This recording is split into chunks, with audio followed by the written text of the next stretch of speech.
Ayun guys, napansin ko dun sa sa mga nag-comment dun sa pinost ko, no. Bali dito sila nakapokus dito sa winglet. Alam nyo guys, sa picture na in-upload ko, nakakatawa siya. Siyempre, picture yun eh. Hindi natin makita talaga yung actual doon na kung ano talaga yung pinakang itsura niya, personal. So ngayong napuntahan ko na talaga totally, is na-appreciate ko, maganda talaga siya sa personal eh. Siguro sa inyo pangit, pero para sa akin maganda siya. At saka hindi basta-basta yung pagkahulma ni Sir Jelan dito. Oh, di ba? Kung sa picture parang ang laki-laki niya, pero sa personal, pag nakita niyo personal, yung lapad at haba niya, yung laki niya, parang bagay na bagay naman kasi malapad yung mukha ng winner natin. Yan. At saka ito guys, ginaya ko to sa yung winglet ng dalawa kasi yung pinagpilian ko eh. Winglet ng BMW na M1000RR at doon naman sa CF Moto na V4, yung bagong labas ng big bike ng gawang China. Yun. Yung sa V4 kasi, sa CF Moto na V4, hindi common yung winglet na nakalagay doon, yung design niya. Kaya mas pinili ko yung winglet ng V4 na CF Moto kaysa doon sa BMW. Kasi yung sa BMW, parang common na siya eh. Kaya mas pinili ko yung bagong labas ng CF Moto. Yun yung winglet niya. Oh. Sa picture, yan, marami nagsasabi na set up daw ng bro, ano sabi? Set up daw ng tanga.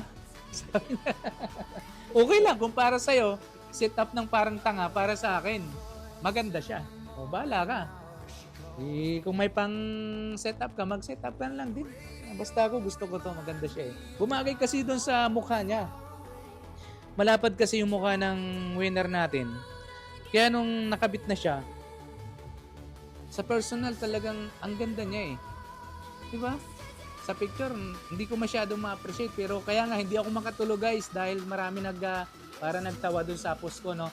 Eh, pinuntahan ko na si Sir, yung mismo nag-modified ng winner natin. Pero nung nakita ko na personal, actual ko na nakita, talagang natuwa ako. Oh. Hindi pa yan tapos ha. Siyempre wala pang kulay, plain na plain pa. Ang gagawin ko dito guys, ipapakarbon ko siya. Di ba?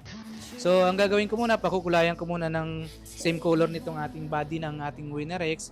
Then, pag nakita ko maganda, i-grab ko. Pero kung halimbawa, medyo parang hindi pa ako satisfied, gagawin ko dito talaga, finally is yung carbon.